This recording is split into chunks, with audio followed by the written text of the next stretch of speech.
Научно-практическая конференция собрала около 500 экспертов. Мероприятие проводится в рамках председательства России в Арктическом совете в 2021-2023 годах. В конференции приняли участие представители научных и научно-образовательных учреждений из России, а также ученые из Казахстана, Киргизии, Монголии, Китая, Индии, Соединенных Штатов Америки и Японии. Конференция направлена на выработку совместных практических и научно обоснованных решений в части адаптации экономики к изменению климата. Одна из секций, которая состоялась сегодня, криолитозона урбанизированных и осваиваемых территорий. Мы и с российскими коллегами, партнерами совместно приводим повестку ESG. И это один из основных способов предотвращения быстротаянной вечной мерзлоты. И мы тесно сотрудничаемся с российскими партнерами.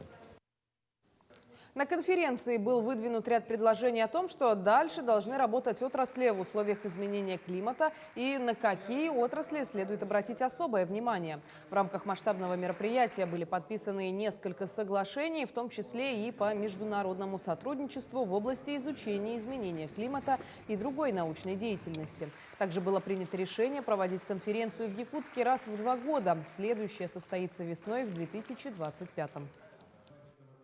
Мы с самого начала очень активно работали по формированию повестки работы нашей страны как председателя Арктического совета.